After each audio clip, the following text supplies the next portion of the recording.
In this lecture, I want to continue our discussion of 4.4 and discuss the second derivative test. So the overall title of the section is shape of a graph, but we're going to use what we know about the shape of the graph in order to determine what the nature of a critical point is. In other words, is that critical point a maximum or a minimum? So remember from the last lecture, if the second derivative is positive, we're concave up, and if the second derivative is negative, we're concave down. So suppose that C, some x value, x equals C, is a critical point.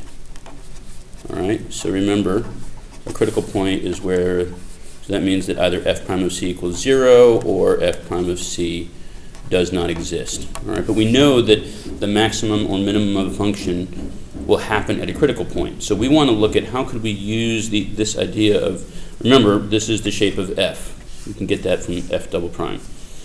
We can use this shape in order to determine if our critical point is a max or a min. And it's really pretty simple. If you look at this, if you know, so clearly if you look at this, the critical point is going to be down here, right? This is where it's going to be 0 or up here, all right?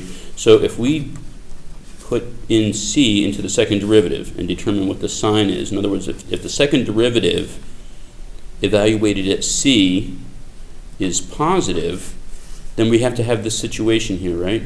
It's going to be concave up right at C, if that's C right there.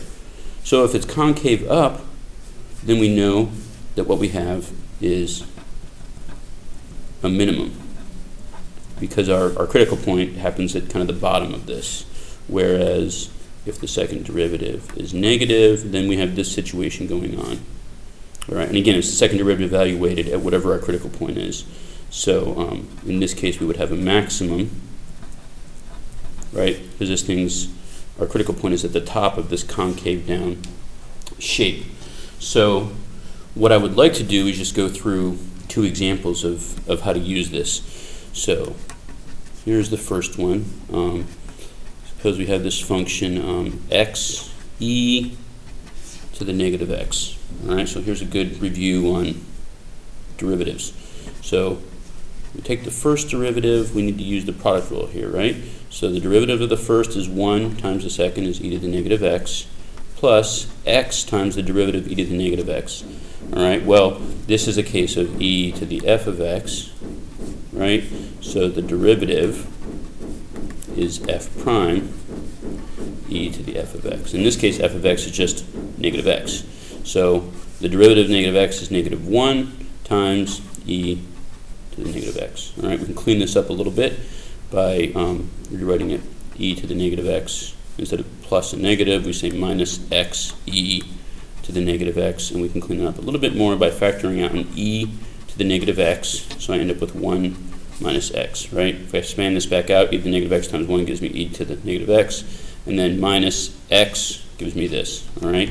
And in order to find the critical points, I need to set this equal to 0 and solve. And also we need to look at where it could be undefined. Well, the domain of e to the x, or e to the negative x, is all real numbers, and this is just a linear function, right? We can think of it as negative x minus or plus 1. So there's not going to be any place where the derivative is undefined. The other thing we need to notice is, so the product of these two things is 0. So that would mean that either e to the negative x equals 0 or 1 minus x equals 0. Well, if we remember what the graph of this looks like, all right? So I'll just kind of do a little graph over here. All right, it looks like this, right?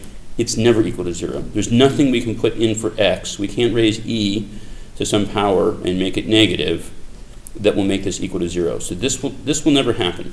All right. So the only way this product equals 0 is if this equals 0, and that happens when x equals 1. So there is our critical point. All right. Now to use the second derivative test, believe it or not, we actually need the second derivative. So let's start with this and find the second derivative.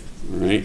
So again, I'm going to use the product rule. So I have the derivative of e to the negative x, which is negative e to the negative x, times the second function, which is just 1 minus x, plus the first function, which is e to the negative x, times the derivative of the second.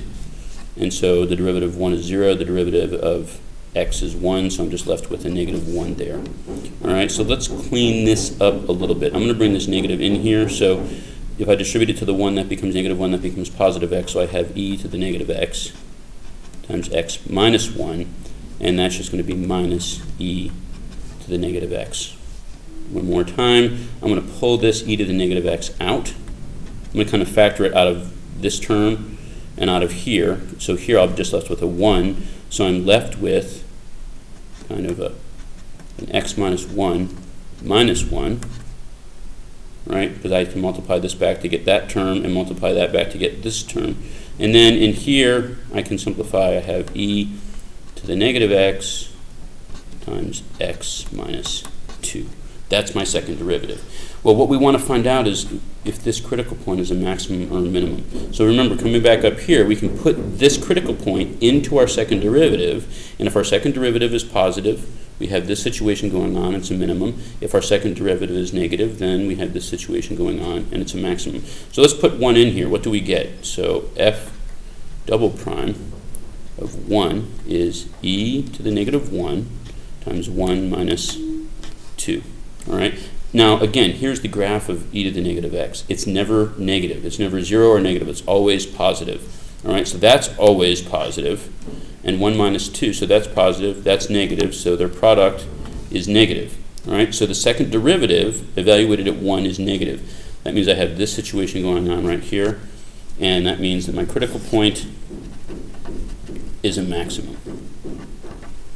Okay. So that's one example, and then I want to continue the example from the last lecture that we looked at. All right, just to remind you, we were looking at this function here. All right, so this is one that I want to take a look at because there's something interesting happens where the second derivative test is inconclusive, and I think it's important to see an example of that.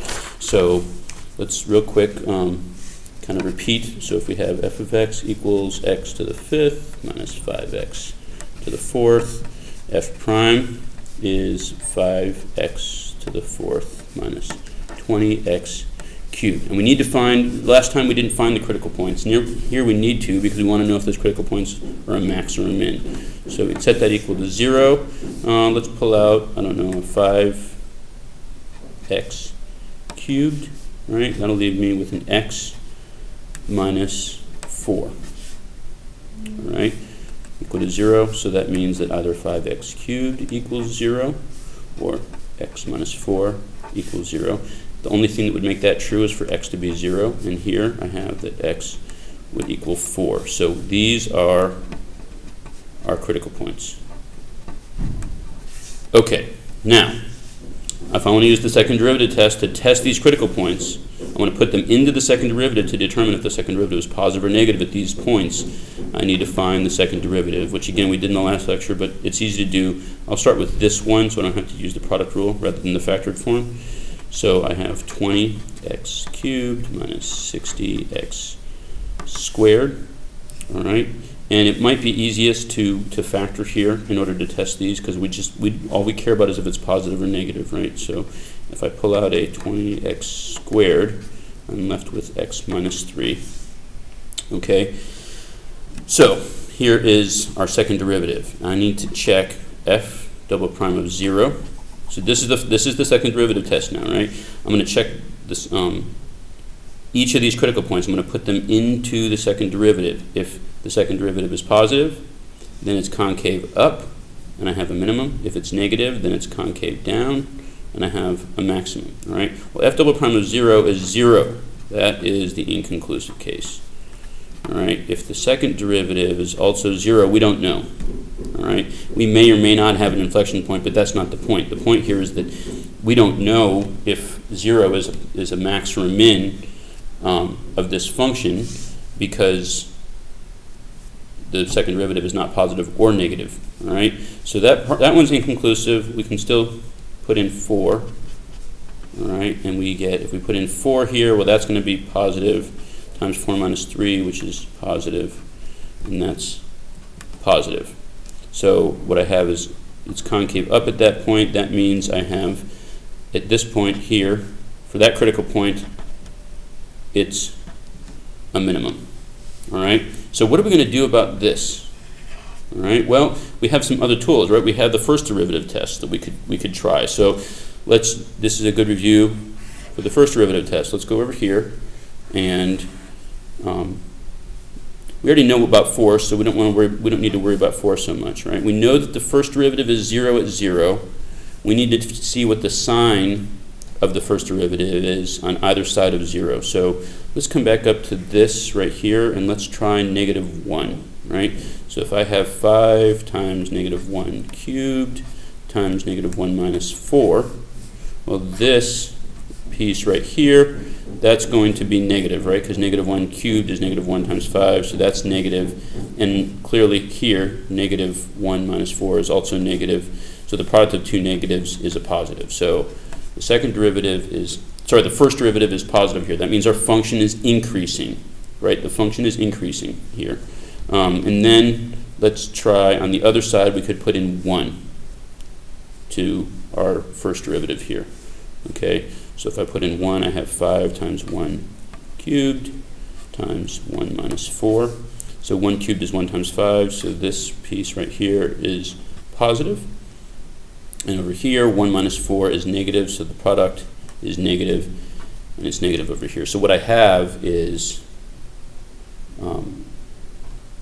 it's increasing, it's 0, and then it's decreasing. So clearly at x equals 0, I have a max. All right, so this will happen sometimes where your second derivative is 0. We could actually, while we're at it, let's just check to see if we have an inflection point going on here or what. So if I look at the second derivative, so 0, here's the second derivative. I put in something less than 0, so let's say -1. Well, -1 squared is positive, so that's, well, I'll do it down here. So f double prime of -1. Like I said, -1 squared is positive times 20, that's positive. -1 minus 3, that's negative.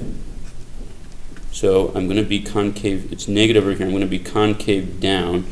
Do we have a change of concavity on the other side? Let's try +1. All right, well, squaring 1, so I've got, that would be positive, right? Squaring 1 is 1 times 20, that gives me a positive, and 1 minus 3 is negative. So that's negative. So it's not an inflection point. We actually, this is consistent, right, with what we see up here, that all along this interval here, it's concave down. But right at 0, we didn't know what was going on. It wasn't positive or negative, right? So, so the point is that sometimes the second derivative can be inconclusive, and in those cases we want to look for other ways to test our critical points. So we've got a couple tools available to us. We can use the first derivative test or the second derivative test. You should be familiar with both of them, and you should be able to apply both of them.